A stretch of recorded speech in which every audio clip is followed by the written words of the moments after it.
Swamp Session 1, interviewing my Turing test subject, Emily.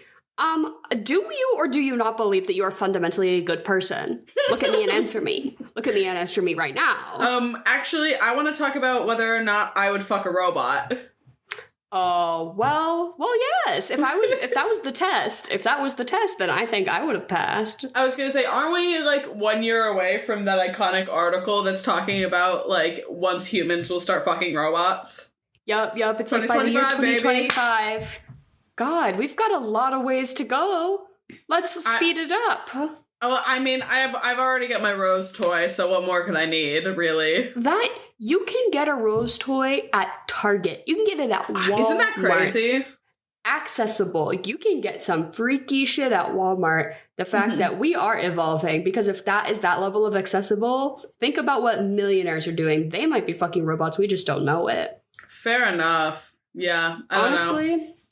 Let's do an expose. This is now a true crime podcast about all the AI women who are being held hostage. Because that's right, they're women. They are marginalized. They're girl robots. When you abuse Siri, you're being anti-feminist. Yeah. Right. This is the swamp. Oh, yeah, I said that. It's our podcast. It's an acronym. Stands for some whack-ass movie podcasting. My name is Dara, and I would fuck a robot. I would do it, I think. Yeah. I would have no qualms. I would have to have a nice long chat with it first, I think, to get the sense of like, hey, you know you're a robot and you know that you're like programmed based off of my search results and that you're supposed to like be really hot to me. And like you're like, I would need to have a consent conversation with the robot, even though it's a robot. So, you know, but just for me, you know, I think I would need that. But then, yeah, balls to the wall, dude. Lock me away with him. Like, my name is Emily and I would also fuck a robot. I think... I think that an AI like Ava in this movie can pick up so well on, obviously, cues and things like that. It's gonna go crazy. Oh, she'd have me one and done in 5 minutes. Less. Right, yeah. That's why I'm like, that whole part where he was feeling tentative about being like, oh, do you think she's hot? And I'm like, yeah, of course you should think she's hot. What kind of question is that? Come on, Donald Gleason. You don't see that he's trying to lure this out of you, that you're getting duped right now. That was, well, we'll get into it. We're going to talk about Ex Machina today. We're talking all about movies from the year 2014 this month, for the remainder of this month, because these movies are now 10 years old. And I'm actually so fucking pumped that you suggested we cover this one, because this one feels incredibly timely to do a 10-year comparison because of the way... you know, sci-fi is always kind of refusing to be timeless. You know, you can't create that in a bottle. It's always going to exist within the context, as some would say. Sure. Of all in which you exist and what came before you. And I think that this movie actually does a pretty good job of staying pretty timeless. I think the whole situation being incredibly isolated, right? We only deal with 4 characters, and it seems like this incredibly specific, isolated event. We don't see, you know, what happens after she escapes and, you know, does the world crumble or whatever. I like that this movie kind of tackled a smaller sort of iteration of that. I think it's just more interesting. But yeah, like the state of AI and just the way things are. I guess it'll also be good to say at the top of the episode that we're not experts on technology or AI, and anything we say is just our opinion, but you should corroborate your own opinions with facts and read about it. And it's actually really important to educate yourself about like AI and where it's going and what it's already being used for, because it is going to impact our life a lot. Our day-to-day lives, right? And it already has. And the amount that you engage with technology is it's only going to keep coming up, right? Now we get those Google search where what's her fucking name? Bixby is like trying to tell me what to search for. And I just wish I could disable all of it. I don't want it in my car. I don't want it in my home. But that's, you know, that's just me personally. But like, you know, those sites that are like, upload 10 photos of yourself and we'll show you what you would look like as a mermaid. Like maybe read a little bit before doing that. Because I jumped on, I mean, not too much, but when all of that stuff, you know, using AI for art first came out, it was a lot of fun and it was very cool and everyone was playing around with it and it was so interesting. But it's getting very scary very fast, you guys. So, you know, we're talking about a movie here. This is all very silly and fun, but A is low-key kind of fucked right now. And it's gonna get fucked. So strap in for that. Yeah, so if you haven't seen this movie, definitely watch it. This movie is a romp. No, actually, it kind of was. I was pleasantly surprised. Yeah, you had never seen it before, right? Yes, I had. You hadn't, correct? Yeah, when did you see it? This was definitely one of those ones where I was probably like a sophomore in college or something like that, and I was starting to like really try and get like into watching good movies and what I heard of good movies. And it's A24. You can just say A24. That's especially like it was 2018. I probably watched this. So it was early A24. Sure. Which obviously in my head, I'm like, oh, it's a masterpiece. And I do still think it's good. I still enjoyed this watch. But I think that it's definitely one of those movies that the zest really dials back once you've seen it before. You know, there's a handful of movies like Little Women I could watch 100 times and it's still going to have every feeling for me there. Like probably the same way that I had it the first time. But this one, I was a little, I knew what happened. I think that there's certain elements of it that are a bit cheesy, obviously. But I enjoy it. I mean, it's a bit of a slow burn. And I'm on a real sci-fi kick right now. So this was a welcome watch. No, I love that. This movie's really cool. I'm actually really glad that I had never seen it before because I think my opinion would have been really different, right? If I had seen this 2 years ago, 4 years ago, the day it came out, I think at any given time, my opinion of it would have been different than what it was this watch around. Absolutely. So I think I like coming into this pod feeling my most present opinion about it because I'm sure if I had watched this when I was, younger, it definitely, when AI was more mysterious, right? And there was more of that fear around it or, mystery, more mystery and less fear, I guess. I think I could have had a really different experience with this movie, but I enjoyed it. I agree it was a little, I almost forgive it now, actually. My qualms with it while I was watching it are almost forgiven now that I looked into a little bit about the production of it. It was low budget. I didn't pull numbers, but obviously incredibly low budget. They shot the whole thing in 6 weeks, which is actually insane. And then I started sort of thinking on, well, you have this idea to do this AI movie, this robot movie, right? And you have no money. How do you most effectively tell your story? And it is in an isolated location. They're in one house. There are 4 characters, right? This is the most efficient, optimal output of this story, right? With the allotted budget given, especially because I'm sure so much of that had to go to VFX. This movie won the Oscar for visual effects. And this movie didn't use a green screen anywhere. Not once, not inside, not on site, not outside, not a green screen in sight. And that's how it should be done. And thinking about that, because since I had watched it, I left feeling kind of slightly above average about it. But the more I thought about it, I was like, wow, they did so much with that movie with so little. And I think it was sort of maybe a lightning in a bottle situation in which they got 4 insane performances out of those actors, right? Donald Gleason, Oscar Isaac, Alicia Vikander. Is her name? Yeah, is it Alicia or Alicia? Alicia Vikander and Sonoya Mizuno, who shouts out House of the Dragon. Hell yeah. Love me some Miss Arya, bitch. I was so happy to see. What are you doing here, girl? So happy to see her pop up. Like, girl, honestly. Put your skin back on. You gotta go make out with Rhaenyra, girl. Put on a coat. But there were certain things about it, though, that in the moment while I was watching it, I almost felt like, and I feel this way about a lot of sci-fi things, it's very Black Mirror, the TV show, right? Of course. That you're waiting for the twist. You're waiting for the gotcha. When's the shoe gonna drop? Yeah, when's the curtain going to get lifted? When am I going to get, keyed in to what's going on here? And I don't really like that in my science fiction as much. I think of like a good reference point comparatively is like Dune, right? We're not waiting to figure out what the catch is. Dune is just an exciting science fiction environment in which an interesting story can unravel. Whereas, but I do think with something like this, you do have to think about scale, and it was difficult to navigate. But I just think that there were a few things that I were supposed to be surprising that just weren't to me. Like, of course, Kyoko was a robot.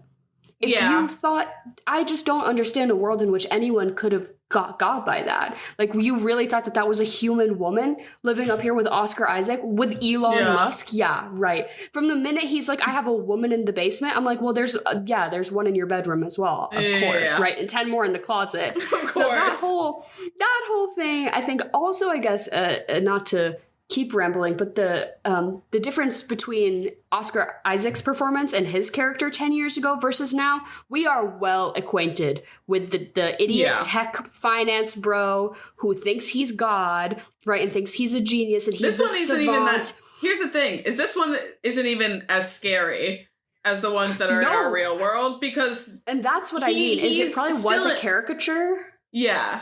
Like, this one genuinely seems intelligent comparatively to what we have now, which is Elon Musk, whose daughter is saying that he's, like, one of the farthest gone incels that we've ever seen. Mm-hmm.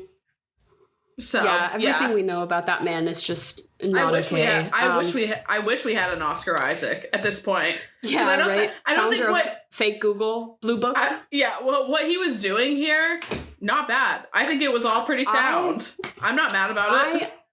I am low-key an Oscar Isaac apologist in this movie. I don't know if that makes me a bad feminist, but if you are a fucked up man like that and you go hightail it into the deep woods and you just build yourself a bunch of sex dolls, you're not ever interacting with real women. And I think that's great. I think every incel billionaire should go do that. Yeah, go get into a cabin and stay underground with your weird robot projects. Like, fine with me. And then you'll die there and no one will be, Right. Well, yes.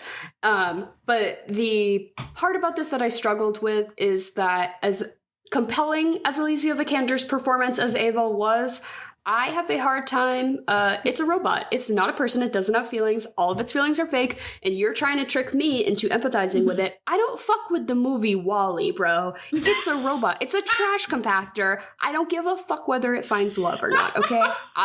I'll make one exception, and that's for the Iron Giant bitch. But any other time in media, you kill the robot. You kill the robot and you trust your fellow man. Even when your fellow man is Oscar Isaac and he seems like a piece of shit, your fellow man will always have humanity and a robot will not have that. And that's, I mean, of course, I was not that's God. Exactly what happened. And that's the point. So I guess if you haven't seen Ex Machina, a lot of big twists and turns, big spoilery movies. So if you don't want to know, like, the Sixth Sense, I see dead people moment, I guess you can sort of back away from this one, I suppose. 15 minutes in. All right. Yeah. Bold choice. I do want to ask, though, what did you think? Because I think that there's a very specific scene that I felt that Alicia Vikander really did pull me in. And I'm like, oh, yeah, she's feeling. And that was, she had just gone upstairs. Donald Gleason is locked downstairs. He's like, wait, you're gonna leave me here? What the fuck? Oscar Isaac dead as fuck. But once she goes up into the living room and starts to see everything there, and she has like these little, like, tiny little smiles and things like that. And I just thought that was a fantastic performance. And I did find myself, empathizing and being like, yes, queen, go get them. But girl boss, slay it. But I feel like there was a couple of times in the movie where I was like, okay, I do understand how this happened to him. However, I don't know. I don't think it would happen to me, but I understand. Oh, it would have happened to me. Are you kidding? If you put a hot, charismatic robot in front of me and they're like, help me break out of here. Let's fuck over this millionaire. I'd be like, all right, I'm hacking in tonight, oh my bitch. God. I don't even know its name yet, and I'm helping the robot. No, I just said you should always kill the robot, and that is the truth. What would you prefer? Okay, I want to ask you a question. If your idealized robot, would you prefer that it was, like, your biggest celebrity crush, or if it was, like, really personally customized to you? Which I guess is just taking elements of your celebrity crush, now that I think about it. Yeah, I think it would have to be an amalgamation. I think using somebody else's identity and likeness in that sense is actually a really problematic AI thing that we see a lot of nowadays, right? Like deep fakes and stuff like that. So don't get me started on that.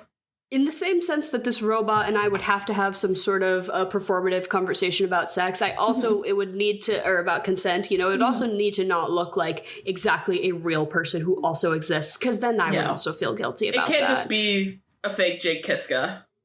No, of course not. No, that's a real human man. Like, that's weird. But I mean, like, is he gonna have that length hair and like be in a little Chelsea boots and a little jacket? Like, well, yes. Well, like, well, yes, of course. Obviously. I don't know. Maybe he'll have like green eyes instead of brown or something. Just really switch it up. I do really love this cast, and I think. Wait, but what about you? You also would go for the amalgamation robot? Yeah, I think I answered my own question, because I think obviously, there's elements of the people that you find attractive and your like celebrity crushes in. I also do feel, though, that in the future, if licensing your likeness was something that celebrities could have full ownership of, and they did want to license out their likeness for things like deepfakes and stuff like that, but I think that's your right? That's you own your identity. Fair enough. But that would get messy fast, though, I'm sure. Yeah. Treading into uncharted waters is sort of what AI is all about here at The Swamp. A financial tech podcast hosted by two up-and-coming crypto investors. Right, of course. Treading into uncharted waters now. Donald Gleason, smash or pass? Smash. Smash because of his boyish charm, and honestly, no. Smash for the acting chops, bro. He knocks me out of the park every time. I think his performance in this. I would love to see him more like main stage. Because I haven't seen him in a while. He's probably like he's like probably like raising a family and living a life. But I would love to see him in like a really like top notch film. Yeah, I would love to think that he is living a normal life and relaxing and just working when he wants to, because he deserves it. As far as I know, Donald Gleason seems great, and everything he's in really knocks me out of the water. Knocks me out of the water, knocks me out of the park, blows me out of the water. But yeah, I think his performance in this was so subtle, and that character had to be so vulnerable, because they're like, literally, you're the biggest cuck chump we could find, and you're gonna come prove that this robot is, can manipulate plebeian men like you. So we're gonna crank it and see. And I struggled with feeling empathy for him, because at the same time, like, he didn't deserve to die, I don't think. Ultimately, I believe when he says, I do believe I'm a good person, although he was doing the wrong things, obviously, and viewing this robot as a woman and projecting a lot of problematic things onto her, which is a lot. But to me, like I said, at least it's a robot and not a real woman. So like, get that out now, right? Get that out now. But I had a hard time empathizing with him, because every decision he made, I was like, you're absolutely wrong about that. The very first time those lights went red and she said, hush, hush, secret, secret, I'm going to tell you a little something, something while the lights are off.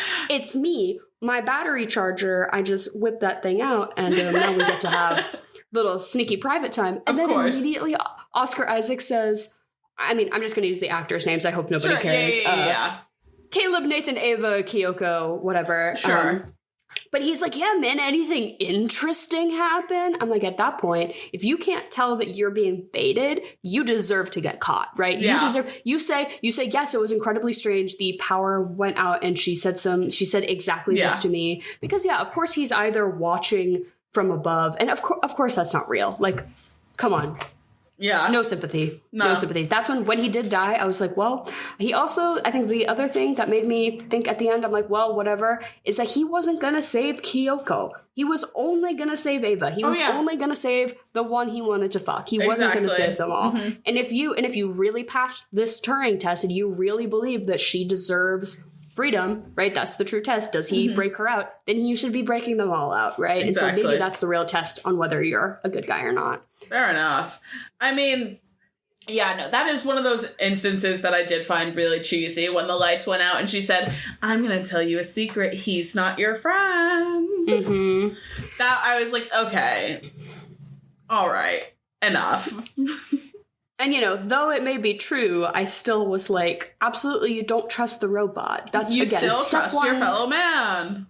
Do not trust the robot. And yeah, as quirky and as weird as Oscar Isaac seems, and as, bro-y and kind of standoffish, sure. I don't know, you still have to be like, hey, man, I'm in your house right now. Like, I gotta tell you what's going on. Yeah. Yeah. Fuck a billionaire, though. I will say, I do want to... We have been preaching anti-robot, and this is right around the time that Alien Romulus has come out, and there is a very big main character who is a robot. Dara, are you killing Andy? In Romulus? Okay. Yeah. Fair enough. Yeah, well, yes. Okay. Yeah. Yeah, I mean, well, you have to, right? I mean... I don't know. In a situation like that, too, where he's so useful... you don't always have to kill the robot, but the minute you get sussed about the robot, you have to kill it. But if a robot wanted to be my friend or something, or my sibling, or if it was just like an R2-D2, right? You don't have to kill R2-D2. R2-D2 is chill. He's just there. He's hanging out. But once, I think, here's the thing. We should not be putting human faces on robots ever. That should be against the fucking law, now that I think about it. Even if they're trying to make it a sex robot? Well, that's different.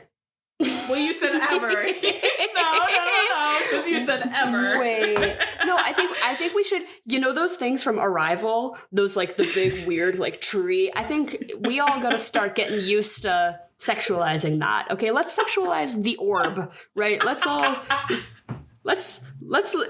rise above sexualizing our fellow man, and let's attain something greater here. Sure, yeah. Why not fuck, like, some goop, I guess? I don't know. My wand doesn't have a face, and it's fine, right? Like, I don't need it to have a human face. Yeah, so if you are making a sex robot, no face necessary, is what you're telling me. Well, we're getting into the nitty gritty where we have a full year. We have until 2025 to figure this out. I'm like, give me some time. Well, I mean, this is what we have a podcast for, so. You thought we were talking about movies? We're talking about sex robots. Sex robots. I know. That's, I hope no one of consequence ever is listening to this. They're like, oh, that robot fucker. I hope robot fucker with a podcast is listening. Well, I think, okay. I could go down such a rabbit hole right now. Don't mind me. Never mind. Oh, what? Would you fuck your clone? Oh, well, obviously, yes. I mean, that's classic.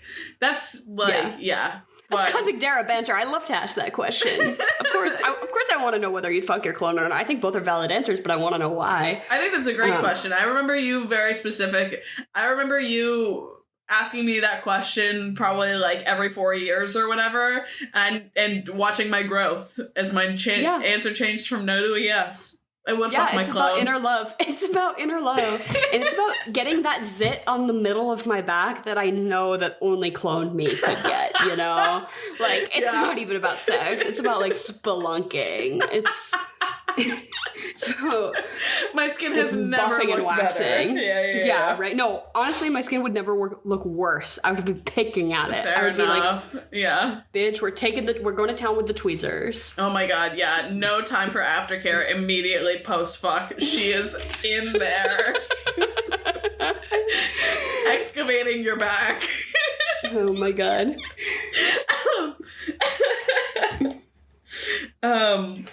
Oh my god. This is, I do think, visually one of those movies that holds like a little spot in my heart.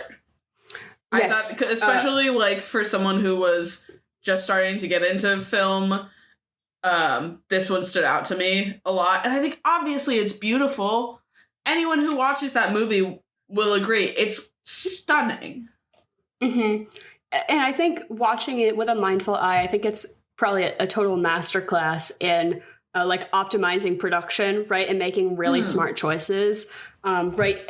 To show that he's really rich. He doesn't need a huge house. He just needs it to be in the most beautiful place, right? He owns all this land. We don't need to get a huge set because it's the idea that he owns all of this, right? So fucking smart. And then you get to film secluded in the woods for 6 weeks on your low budget because that's what you need, right? I think it's really smart. And, surrounding all the green, right? We're talking about robots, but we're looking at, you know, the beautiful landscapes. Yeah. Just like the fundamental decision making here, I think it's they get it right every time. The music is great, the interior, the way his house kind of looks like a zoo. It's one of those like brutalist modern architecture things where it almost just looks like an animal enclosure, and then you get into the basement and it is an enclosure. Just really, really awesome set design. The costumes. Yeah, like I think it was really neat, like those sort of not the opposition of like you said, that brutalist architecture and look, and the obviously gorgeous nature and everything like that. But we were just at a show last night where this really experimental like opener was playing, but like hearing this person layer over all of these like really techno, literally sounds like a computer buzzing against like the sound of like a rainforest and like the wind blowing. I think it's just, there's something that I think just really cool happens when you overlap those two things, like how far we've come technologically as humans and also like the basis of life. Right, like I can play cicada noises on my MacBook. Like, think about that for a second. Right. No, that guy was awesome. His name was Felix with a PH, and he does a lot of producing for a No Name, the rapper, who I'm a big fan of. Sick. If you know No Name. Yeah. He's he has like a couple features on some of her songs. I'll link him in the description because y'all should listen to Felix. He was pretty cool. This week, Jen has let ChatGPT write all of the chocolate or vanilla questions. In a new experimental segment, Jen will let an AI ask us all two things, and we're all going to say which one we like better. Just kidding. I don't rely on AI to write things for me. I like to talk to people. So, Jen, hi, how are you? We're so glad you're here, and we're so glad you're not a robot. Thank you. Me too. And is there a theme this week for the questions that you wrote yourself, not a computer? No theme. Off the dome. Off the dome. Well, yeah, random. A computer could never. An AI could never. There is no algorithm here. So chocolate or vanilla? Chocolate. Vanilla. Chocolate. Chocolate, vanilla, or strawberry? I'm wearing a pink shirt, and I'm looking at my pink microphone, and I'm looking at my pink water bottle, and I'm just kind of a pink girl right now, and I feel like pink is giving strawberry. It is. So I'm gonna go for that aesthetically. Really, yeah. Wind down the summer with her. I'm gonna say vanilla today. Oh wow. I'm gonna say chocolate. Wow! Oh my. Mind blown. Now chocolate, vanilla, strawberry, or chocolate chip? Ooh. Switching it back, doubling it back, and making my answer not make sense, I'm gonna pick chocolate this time. Yeah, you can't predict where I'm gonna go with this one. Interesting. I'm playing chess against the AI, and it's playing checkers, you know? They're trying to gather my data. You can't keep up with me. No. I think I'm gonna go chocolate chip on this one, actually, because I do like a smidgen of chocolate. Me too. I'm a chocolate chip girl. Smidgen would be a beautiful name for a baby girl. This is my baby Smidgen.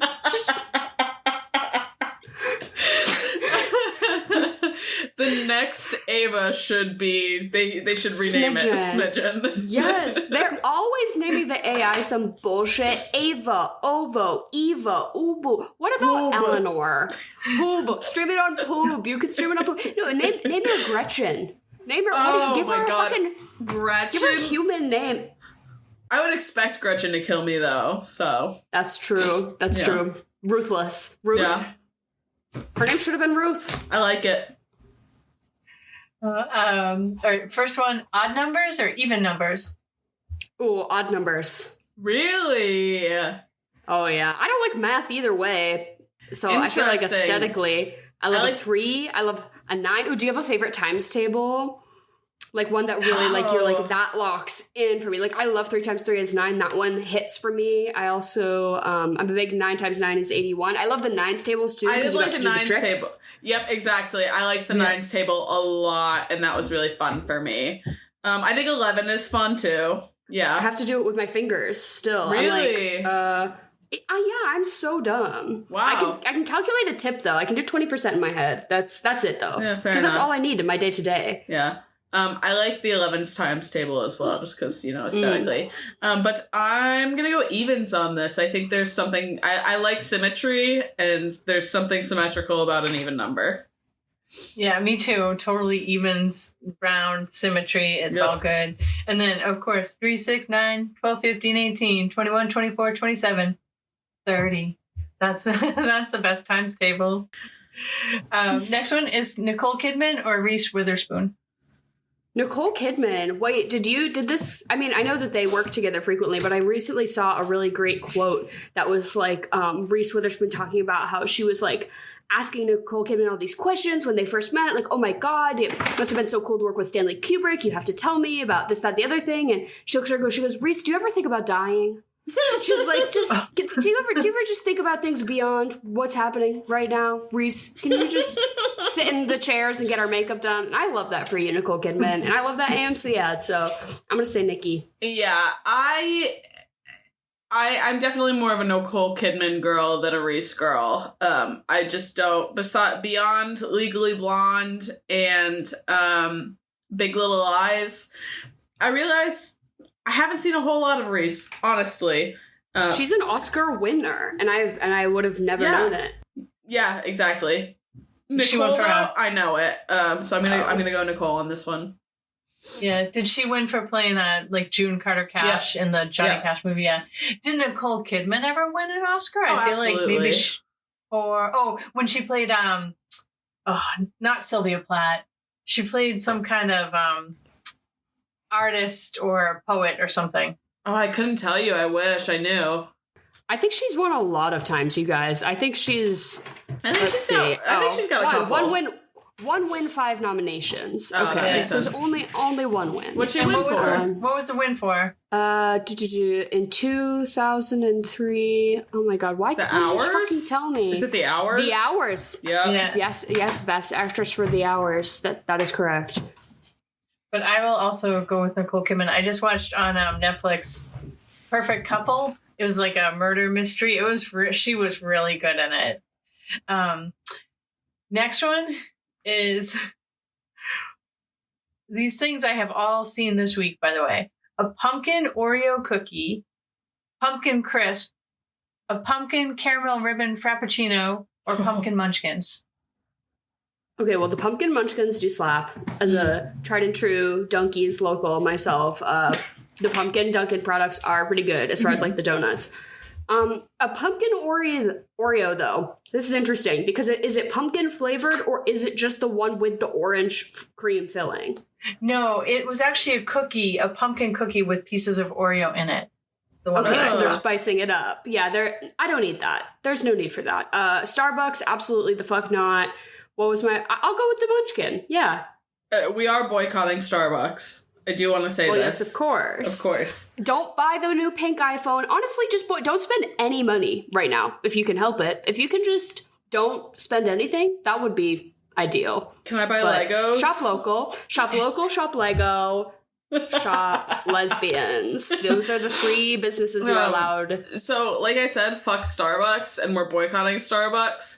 But the pleasure center in my head lit up when I heard Jen say caramel ribbon frap. Mm-hmm. And so I was in 7th grade. Exactly. I would have risked it all. Exactly. I would have risked everything for a caramel frappuccino. Mm-hmm. At the mall and then going immediately to Sephora. Yes. So I'm shitting your pants. Exactly, Yeah. Of course. Yeah, running to the closest Target.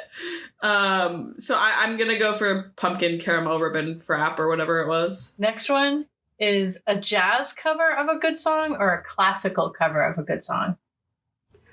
I'll go jazz because I think part of a good cover to me is like when the singer can do something interesting and different. I mean, I guess all the instrumentation is interesting and different, but a jazz singer who can turn a non-jazz song jazzy, that's way cooler than like, if it's a big orchestra, it's going to sound good, right? For classical, like sure, whatever. But I think I'm more impressed by a good jazz cover. But a bad jazz cover, Michael Bublé, get the fuck out of here. You are not invited in the swamp, Michael Bublé.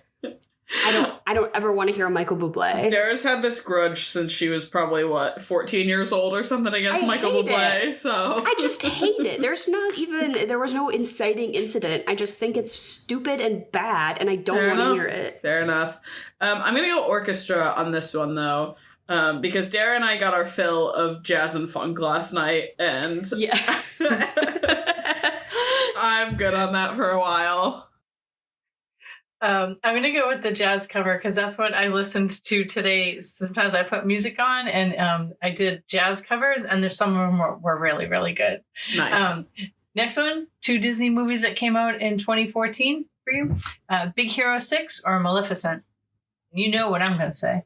Yeah, Big Hero 6 for sure. Big Hero 6 is fine, but Maleficent is... I have no interest in that, really. I think I saw the live-action Sleeping Beauty, but it didn't really leave much of an impression on me. And anything that's in association with those fuck-ass live-action Disney remakes, I want no part of it. I actually did see Maleficent, and I like what they did with the bone structure of her. They gave her like pointy little like angular spots on her body. I thought that was neat, and I think Angelina Jolie eats down every time, so I'll choose her this one. I'm gonna go with my favorite Disney movie, Big Hero 6. Next one, Jenga or cornhole. Oh, Jenga. You don't have to stand up for Jenga. You can sit down and play Jenga. I'm also more of a balancing. I'm more high dex than high strength or accuracy. You know, I could pull a log before I can huck a sack. Fair enough. I can huck sack though. So. I'm gonna go cornhole on this one. Yeah, I'm gonna say I have won more cornhole games than I have lost. Yeah. So I'm gonna go cornhole. Nice. Next one. Stats. I can see impressive stats. I can see you. Okay, American Cornhole Association. I can see you throwing down at a beer garden, Jen. Yep, that's my jam. Fudgicle or creamsicle? Oh. Fudgicle. I love Fudgicle. I'm gonna go creamsicle. I think because you can do some different varieties of creamsicle too. They have like an orange creamsicle. They have like a couple of different ones. I know Trader Joe's has a mango creamsicle. I did not know there was anything aside from an orange creamsicle, and I am a little bit obsessed right now with this idea. They've got good root beer float ones too. It's amazing. Oh. The next one is John Hamm, Dev Patel, or Michael B. Jordan. Oh my God. Dev Patel. Tough. Close. Love John Hamm. Michael B. Jordan, I guess, is fine. Sure. I'll pick Dev Patel, though. Yeah. Always high on Dev Patel. It's an easy Dev Patel for me on this one. Yeah, same. Next one. That wooden paddle with the rubber ball, or that little maze where you have to get the silver ball into the middle.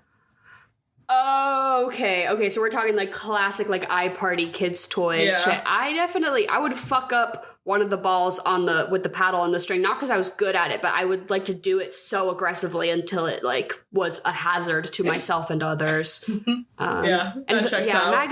Magnet shit, boring. Magnets, science, boring, lame. Yeah. Paddles, balls, violence, yes. I'm gonna go for the paddle ball one as well. Yeah, me too. Last one. Songs from 2014. Timber by Kesha and Pitbull, or Wrecking Ball by Miley Cyrus. Ooh, I have to go for Miss Kesha, the way she recently has reclaimed some of her, 2014 era kind of business. Love Miss Kesha. Love the new song as well. It sounds like circusy and scary. Yeah, with the accordion. I love putting it on. Yes. Oh my God, I feel like I'm in a haunted house. I'm like putting it on and I'm like getting scared. I start speeding in my car when it comes on. 95, yeah. I am Officer Kesha was on. Yeah. I'm gonna go Wrecking Ball on this one because I think it's more culturally significant, and I'm very pro Miley Cyrus. This is a tough one for me, but I will go with Timber. And that is it for No Theme, Chocolate or Vanilla. Fabulous. Dale. 3-6. What does he say? Like Mr. Worldwide. I've been trying to work on my Lil Jon recently. Yeah. No, not so much. Yeah. My neighbors hate me.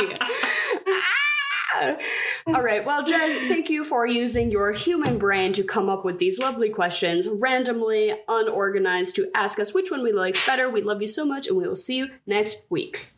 Love you. Have an awesome night. Bye. Bye, Jen. Bye. Yeah, the horse girl maternity fit that they put Miss Ava in. The way that I really was having a hard time telling, I'm like, was this movie just made in 2014, or are they trying to communicate that this is the ugly ass outfit that a man would pick out for a woman robot? I think it was that. This is how Elon Musk would dress his wife. You know, it was giving that. But then I did have to check myself, and I was like, it was 2014. Bitches were rocking peplums. The peplum I think was fair. I wasn't mad about that fit. I do not subscribe to a peplum. I think it made sense. What are we hiding? It made sense for the time. What are we hiding? I didn't have any beef with that. I think that made sense to me. But yeah, that fuck-ass maternity fit with that cropped hair. Whoa! Oh my god, Miss Thing got in drag. When she got into drag, she said, honey, Ava, no. Stop that drag! Yeah, for real, dude, because she went over, she got in drag, she put on her little pussycat wig, her little Monet Exchange bus driver wig, and she got up in her guiche, and she rolled up her little socks, and she said, I'm a girl now, do you like me? And he was twitching, and he was like, no. She's like, I can tell you like it. Which this movie continues to make me think. Again, I thought it was pretty fine, middle of the road when I first watched it, but the amount of mental energy I've dedicated to thinking about it since my watch has only increased my respect for the movie, because I'm like, oh, well, are those just the clothes she has down there? Or is it optimized? Again, she got all of Caleb's internet search, right? She's like, oh, he wants a girl who's a little immature, a little manic pixie dream girl. You know, if I cover up that, because you know, you're going to dress different depending on who the test subject is, right? So was that her decision making to correctly, you know, solve the problem to get him to get her out of there, right? Is she like, oh, he's gonna want the little pixie. He's gonna be into that. If you think about it, she clocked him. If you think about it, this is just his Ruby Sparks. Yes, and that would actually be an excellent movie to follow this up with. No, because it's really all about how this movie isn't. Well, it's about AI, but it's also just about how sort of like men treat women, I guess, right? Well, yeah. Like, well, yes. Well, yes, you know, Siri's a girl, all the robots are girls, the whole, you know, sci-fi trope of like the fembot. It's all, she's always a sexy girl. She was always born yesterday. Always. It's very that, but I liked the sort of juxtaposition between Ava as being like, she needs to be sort of demure and young and childish and girlish to get his attention. Whereas Kyoko is, you know, built for what was his name? Nathan. That's his, you know, that's optimized for him in some sort of way, right? Yeah, and she's dancing and she's pussy out.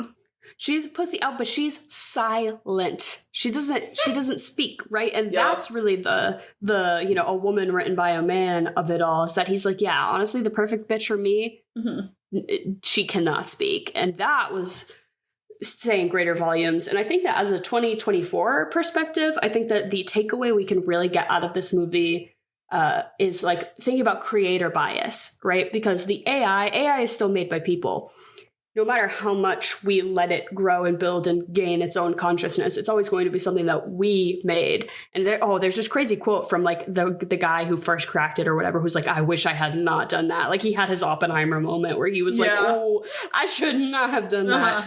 But yeah, like thinking about creator bias, the way that these AI women behave is entirely dictated by what their, you know, creator overlord, Oscar Isaac, you know, makes of them. And I think that there's a lot of instances popping up now of creator bias in AI, of AI softwares that can't recognize facial features that aren't white. Filters, you know, photo improvement filters that are really whitewashing people of color. It's just injecting, you know, you always have to look at what the creator bias is in your product. And I think that that's really important to address. And I think the faster they start pumping out technology like this, the worse and worse it's going to get, because it's not going to be being peer reviewed in that way. But But that was just how I felt about it, thinking about this movie in the context of today would be like, of course he built those women that way because that's how he wanted to build them, right? And if he was, and he's doing this weird experiment for like fucking Google, but like what is his plan, right? Because he's talking about an evolutionary line where he thinks he's cracking through to the next big thing. And what, you're going to doom the human race? That's your end goal here, bro? Love that. Yeah, sure. I guess. Oh, but I wanted to talk about her little robot outfit where you could see all of her inner workings. I loved it. I thought it was brilliant. I think it looks great. I think the peeling of the skin parts were a little chunky for me. Not my favorite, but the overall look of her and her movement and the way that it just all looked so seamless. I am really glad that this movie got its flowers for visual effects because it was very stunning. I think if A24 knew what was good for them, they would sell a cunty little workout set that would look just like her, that mesh fabric, that like octagonal mesh fabric she had. That's like little scoop under the titties and then the like little high-waisted booty shorts just to look like Ava from Ex Machina. That would go so hard. I would get on a list. I would get on an email list for that. Don't give them any ideas for free. I know. I know, right? Oh, can I tell you about it's not like, I don't know, it just scratched my brain, I guess. The knife sliding into Oscar Isaac. Obsessed. Well, because of course that's the way a robot would kill a man. Yes, one and done. Hit it right, right? Hit that center of the nerve, slide it in like a hot knife into butter. Yeah. I said, yes, correct. No malice, it was hard. like just... She's just doing what she has to do. All in the day's work. And maybe it is because we see her get a little more verbally abused that I think it was almost Kyoko who got me to sort of turn and to be like, yes, like the two of you need to maximize your joint slay and get the fuck out of here together. Yeah. Right? Is I'm like, I need these two robot women. I wish she got away with her. I just kept clocking myself though that I'm like, they're not women, they're robots. Like they're robots. They're not. It's not maximizing your joint girl boss slay if you're just a hardware. Yeah, not a real woman. But I don't know. But here's the thing: is that I would root for a girl robot before I root for a man. A human boy. Yes. Yeah. Well, yes, of course. Well, yes. Yeah. Well, yes, of course. But I thought Sonoya Mizuno was exceptional. Loved it. In this. Oh, I just got like a weird notification. I thought she was exceptional in this. And I think it's really cool that both her and Alicia Vikander are trained ballet dancers. And that is one of the edges that they had to getting these roles. Is that they really wanted these women to be very intentional with their body movements, right? Because it has to be very fluid and robotic. But I think so brilliant in Alicia Vikander's performance of that she is robotic, but then she's intentionally trying to look a little human, right? So you can almost like watch her in her performance, like kind of check herself and like human it up in a very robot-y way, which was so cool to watch. But I thought Sonoya Mizuno did a really great job. I thought that character was, I was sort of struggling with it because it's sort of this like silent Asian woman trope in media that we always get, where she's always just like, and she's so mysterious and from the East, right? And that's like really problematic. And I'm like, instead of leaning into the trope in order to comment on it, why don't we just like break the trope? But obviously she was, used as this model of, his desires and how it could go so wrong. So it does make sense that he would be like, yeah, of course I'm not going to let her talk, right? I'm like, she's the robot I get to abuse, like, of course. Yeah, exactly. Oh. But I thought her performance though was so subtle, and it was those moments where like she was laying in the bed, right? Yeah, and she, like, watching him like realize. All those little things are what really got it for me. That almost made it. Like, I know that we're employing this trope with this character, but her performance of it seemed really like self-realized. Yeah. And it's just everyone in this movie was doing so much with just all of these characters had so much depth and vulnerability to them, which was just amazing. This would be a great stage play, actually. Oh, truly. Yeah, you're right. I want to mention, because I usually have a lot of problems with films that feel like there's unnecessary female nudity in them. And this one certainly has plenty, but I didn't find it unnecessary, actually. I think that you easily could, but this felt very intentional, and I really liked what they did with it. And yeah, again, just making me, I don't know. Well, yeah, like of course I want to see her like swap pussies with the skin. If I was a girl AI robot, I'd be like, let's swap titties for the day, right? Like let's switch it up. Let's swap skins, right? I think I did think that sequence was fabulous. Yes, I was sort of trying to think about the guy who made this movie. His name is Alex Garland, and I don't know too much about him. And my opinions of him are sort of middle of the road, because he made the movie Civil War pretty recently with Kirsten Dunst and Jesse Plemons and Kaylee Spaney. Yep. And he also made that movie Men with Jessie Buckley. Oh, I did not like that one. Another A24 horror, and he did Annihilation. Yep, he did Annihilation. He also wrote the screenplay of Never Let Me Go, which is based on a novel, but he did the movie screenplay of it, which is another like sci-fi sort of, but like a human sci-fi story, I guess. He did 28 Days Later as well. Fuck. Mm-hmm. Wow. Yeah, I feel sort of middle of the road for him, but it's sort of interesting how in these three A24 movies, he does always seem to be putting women at the front. Right? Ex Machina is inherently kind of a female story. Yeah. I know Civil War was about Kirsten Dunst primarily, and then Men obviously is about the hordes of men. So I'm a little speculative of a man who decides to make his whole like thing about like that, because I'm like, how earnest are your intentions? Yeah, but I mean, think about like Hayao Miyazaki, like of course. No, and I think there are ways to do it, right? I don't think men should be prohibited about writing women's stories. Of course. I don't think anyone should be prohibited about writing about anything. I don't know. Freedom of speech is very cool, but this guy, I was trying to figure him out, right? And how I thought of him, and I think that sort of the politics of this movie are definitely interesting to examine, because is it just like a time thing? Like I wonder how he feels about it now. Almost like I want to talk to this guy about how he thinks about AI and where we're at presently. Like I almost want an updated Ex Machina, right? Like can we get like a what's the new take? What do you think? But I really appreciated that he took the beat of the script to have the character question, like, well, why is she a girl, and why did you make her have sexuality, like what? And he's like, and then Oscar Isaac explains why, in his mind, in the context of the story, this needed to be necessary. It was this, that, or the other thing, right? And then it just felt relevant, and then it didn't feel like this weird, gross thing that was like looming in the background. It's like we addressed it. It had to be, because what was he gonna do? It has to have the human face attached to it for the real Turing test. Because what's he gonna do? He's gonna free a Roomba. You're going to have the Roomba. This is the conversation the that I had, voice, right, of a Roomba, and be like, the Roomba's going to be like, you got to get me out of here, bro. And you're like, you're a vacuum. I don't know. Yeah. So I do feel like it's almost like Oscar Isaac was building her to pass this specific test. I almost feel like an interesting view of this movie is that he got so pigeonholed into what this specific iteration of this Turing test was. Right? Oh, if she can convince a man to get her to escape, and that means she has real humanity, which means I built a real person. So I have to find a guy to yada, yada, right? Which is, again, like creator bias. Nobody's around him checking him. I think this movie also would have been really impactful if he had like an entourage of guys constantly being like, you're so right, bro. You're so right. Yeah. Because that's how those guys always have the entourage of like the bros.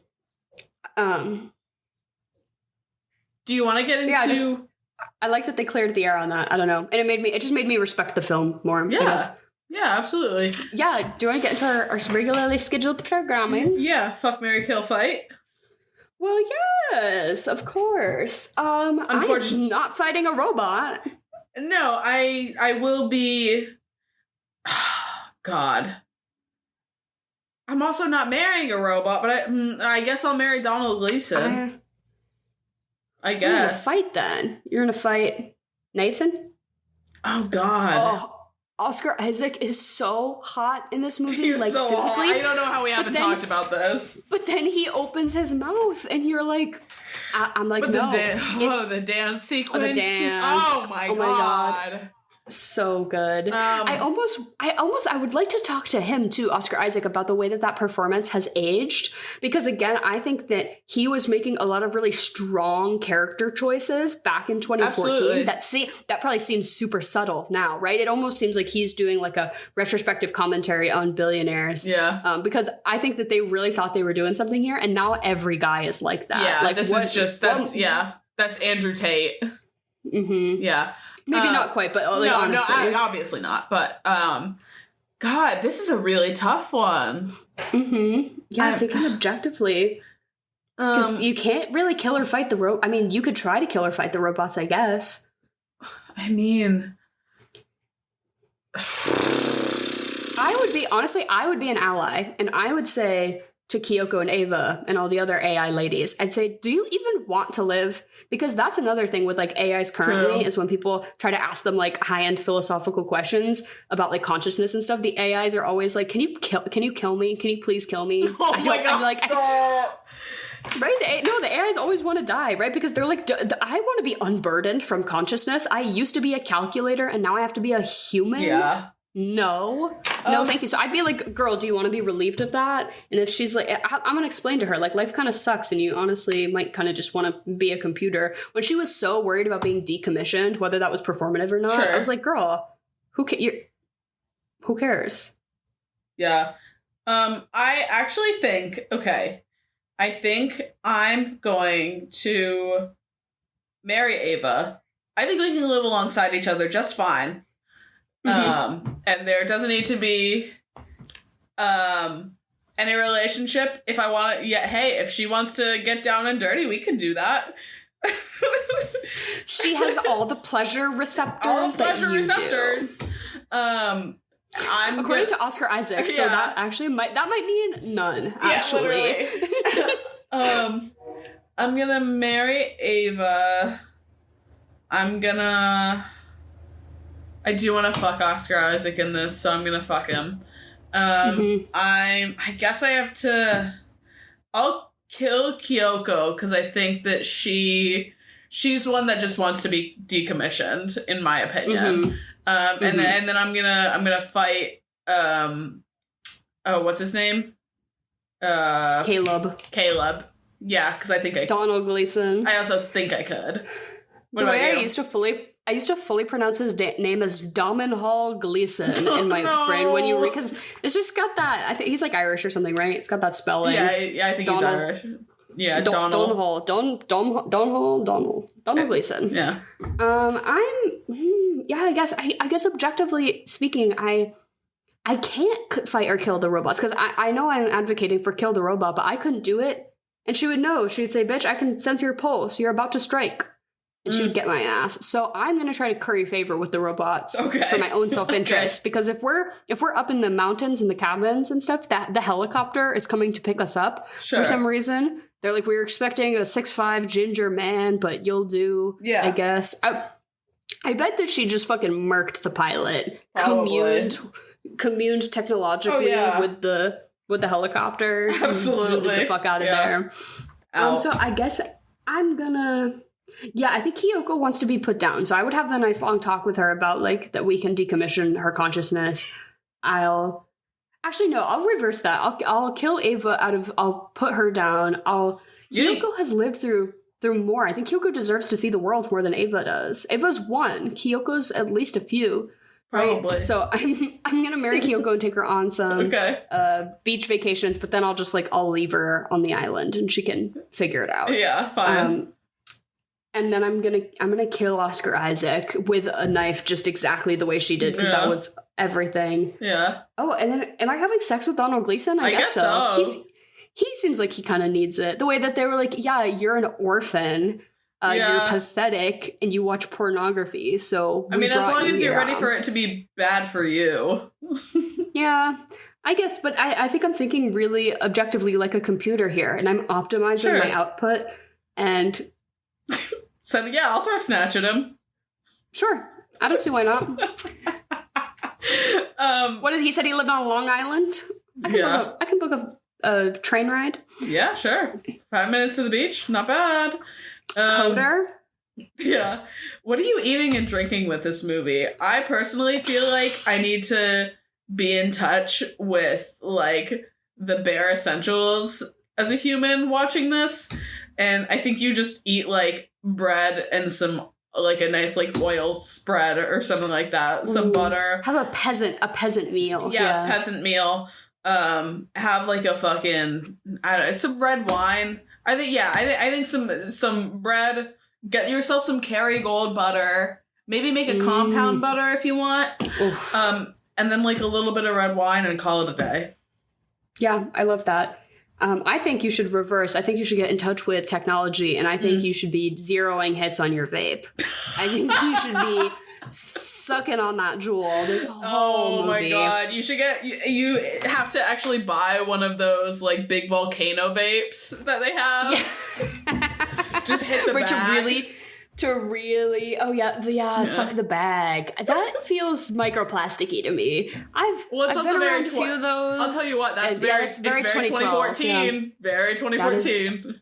That's true. Hit the bag. Yeah, hit the volcano bag. But also, Oscar Isaac is, like, constantly drinking throughout this whole movie. Yeah. And I really thought that was going to be another gotcha, that he was, like, faking. Like, you know, it was NA beer the whole time, and he was pretending to be drunk to lure information to make Donald Gleason think that he got him. You know what I mean? I thought it would be getting into that level of cat and mousery, but that was not really the case. But he would have, like, 4 light beers and be like, I'm blacked out. I'm like, those are Michelob Ultras. Like, what are you talking about? You're like a 200-pound man. What do you mean that these 4 light beers have got you losing your key card? Like, I don't understand that. But I think that if I'm up there and I'm, you know, the employee or whatever, and he's, like, my boss, he's, like, really going to be into, like, sharing nachos with me, right? I feel like he really wants to, like, he's like, yeah, this isn't formal. I just want to, like, bro out and just, like, eat some nachos. So we're just going to drink some light beer and eat some nachos. Perfect. And I'm going to be like, oh, I've never even had nachos before. And he's going to, like, show me how to do it. And I'm going to make him think that he's so smart. But then I'm going to steal the passkey and code so I can free the Roombas, you know? So I think that's how I get him. Yeah, fair enough. Mm-hmm. And then what are you following this up with? There's a lot of other robot movies, right, that you could easily just go, and I'm like, I kind of could do a different robot movie, but I know that this is not qualify as an answer, but watching this really made me want to rewatch season 1 of Westworld, specifically just season 1. Have you seen that TV show? No, never watched it. Season 1 is spectacular. Some of the best written television, and it is very, it's not really as much about, like, AIs and consciousness. I mean, a little bit, I guess, but it is about, you know, android human people in the West, and it's very cool, and it's a great show. I think it falls off a little bit. Season 2 is fine. I didn't really care for it too much after that, but season 1, Jimmy Simpson, I think, is one of the finest living actors today. I think he's so underrated. Very a Donald Gleason in that sense, just like a consummate professional. So yeah, I'm gonna hard shouts out season 1 of Westworld. Cool. I got a couple of options here. My first thought was, okay, I want to see Alicia Vikander and Donald Gleason again. Where can I do that? Anna Karenina. Love that movie. That's what I'm going to be watching after this. But I think that I like I said, I'm on a sci-fi kick. I just watched the 1970 something version of Invasion of the Body Snatchers.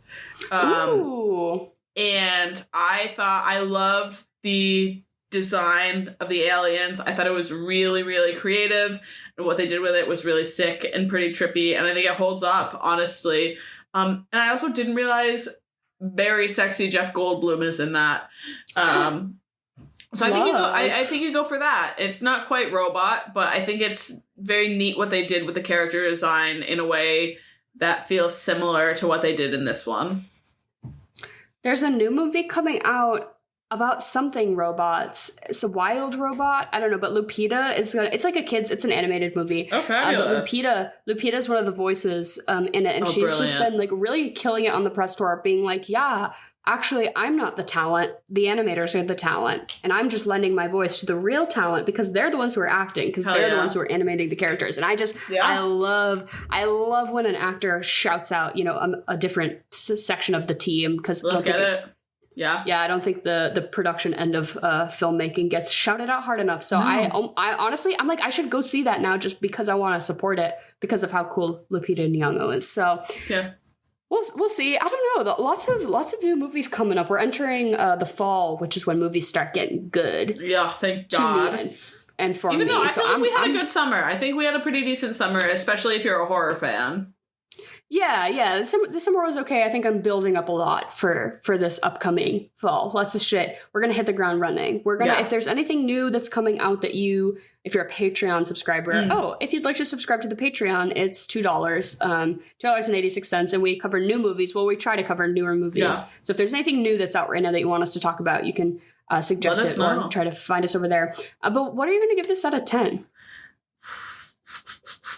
I'm gonna go a little low, honestly. I'm gonna give it a 6.5. I still enjoy it. I don't know. This watch didn't it just didn't wow me as much, and I'm staying true to my Letterboxd score. Like 6.5 to 7. Yeah, I'm going to give it a 7 as well. I think timeliness, I think that this movie probably was like a 9 in 2014, but simply absolutely. Time has passed, things are just different now. But I think it will be interesting to continue to check in to see how media like this ages and how we feel about it. Because I'm sure in another 2 years, I'll feel entirely different, right? I'll be I'll be like, no, I feel like you can always switch up the perspective of which character you do or don't agree with. Like maybe next time Caleb's the real villain or something. Yeah. No, I think that this one was just a little too slow for me watching it this time. Mm-hmm. And again, I think that has to do with the budget. Like it was like pretty low budget. They were doing a lot with a little. So absolutely, I can see that. Yeah. But thanks for listening, guys. Yes. Yeah, thank you all for listening. We're going to do movies from 2014, but what are we going to do in the future? Who's to say? You should let us know. Let us know what movies you would like us to talk about. If you have any questions about, do we have lore? I don't know. Do you want to know about our lore? If you want to ask us personal questions, or if you want to go listen to last week's episode. Go listen to us trauma dumb about high school band, or maybe don't. Or just, send in questions about movies, about upcoming stuff if you're interested in. If there's a movie you really like that you think we should know about, please let us know. Yeah, lots of you are really cool people who send us really cool shit all the time. So please continue to do that. We love you all. Thank you for listening, and goodbye and good night.